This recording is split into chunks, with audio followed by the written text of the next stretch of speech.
everybody. Before I get to start off with these girls that are on the porch, I wanted to give you a quick update on Pepper, our Boston Terrier female. She is 59 days pregnant, and we have started as of yesterday taking her temperature several times throughout the day. We take her temperature roughly 4 times a day, and we are looking for a temperature drop. This is her 4th and final litter. She's had 3 with us and 1 previously. We are retiring her, and that's what we like to do in our program. We like to retire them at an early age with the minimal amount of litters, so that way she is in healthy standings. But we always go with the guidance of our vet, of course. But anyhow, with that said, we're watching out, and we will start live streaming again here shortly. I did get my new computer in, and it is absolutely fantastic. I love it. And here, sorry, that was Merlina, and she was just being a little sweet pea, that's for sure. So yeah, we're keeping an eye on her. We will be doing a live once we know she's actually going to be in active labor and pushing. We will turn off the live, though, in the event that if we notice anything that's out of the ordinary for her. We've whelped 2 other litters with her, so we kind of know her routine. But yes, so right now we are looking and hoping to catch the under 99 degree temperature reading. However, there are several times that you do not catch that drop. So let's cross our fingers that this is not one of those instances and we actually catch it. So today on the porch we have Miss Mystique right here. She's chewing her bone, and we have Merlina.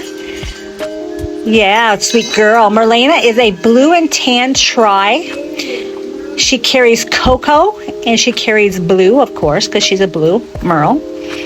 And she is absolutely amazing dog, amazing personality. Look at that face. She's so cute. Anyhow, I'm sorry, I just love the babies. And then the other Merle dog that we have right here is Primrose. Primrose has very special genetics.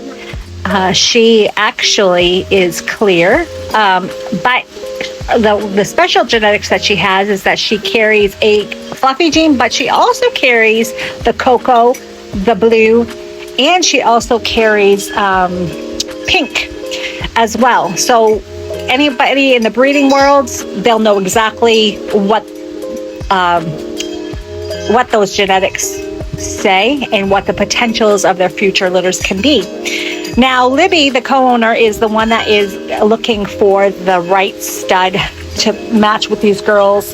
And I'm learning color genetics. I've known about health genetics for a while, but the color genetics, as far as Isabella and all of that stuff, is a brand spanking new world for me. And as I learn and I'm confident on what I'm learning, then I'll let you guys in on it and kind of teach you the ins and outs of it. So that way, it'll be fun. It'll be fun, to learn and grow and go from there. But anyhow, we actually are enjoying this weather. We have a nice breeze outside. It's not too hot. Chris has put a nice canopy over our porch so that way we can actually sit without the sun hitting us right in the head. And as you could see, the little area that he left for the dogs that like to sunbathe, as you could see, there's a little patches where they can get into the sun if they want to. So they have nice fresh water, and these 3 were the focus of this video, so therefore that's why the others are inside the house with Chris. Oh gosh. So we did have a x-ray done on Violet. Ultrasound done on Violet, our lilac and tan Frenchie, who also carries Fluffy. We had that done, and there was heartbeats. So it is confirmed that Violet is pregnant. She is not in this video, but she is pregnant, and we are going to have some possible fluffies and fluffy carriers in this, and the color palette that we could have is going to be tremendous. They have Rojo in the genetics. They have Blues. They have Cocos. It's a real. I'm really excited to know what these guys are gonna bring to the table. So with that said, we were focusing on our French tin litter first. Chris and I are focusing on those. Violet, the litter that I'm co-owning with Libby, they are actually due around August 9th. We have some vet appointments, and we have a scheduled ultrasound, progesterone test, and x-ray Wednesday before the 9th. I want to say it's the 6th. It's on Wednesday. I don't have my calendar in front of me, but on the Wednesday before she's due, according to the breeding, we're going to go in, do the x-ray, the ultrasound. We're going to do the progesterone test so we know where she's at and where she's going to deliver. So what I wanted to show you guys is the differences between dogs that natural whelp and the dogs that actually need C-sections. We're talking to my vet the other day. I really like the process of progesterone testing so we can identify when the dogs are actually ovulating. Now, I'm old school. I've been doing it the way that we have for years before progesterone tests were available to breeders. So we were breeding at 9, 11, and 13 days. And then, if they got pregnant, they got pregnant. If they didn't, they didn't. Well, with this, you're able to identify when their eggs drop. So that way, when their eggs drop, then they end up maturing a couple of days later. And that's when it's prime for them to be artificially inseminated or bred, whichever method you choose to do. But keep in mind, guys, artificial insemination, before I really got to really know what it's all about, is not as nasty as people think it is.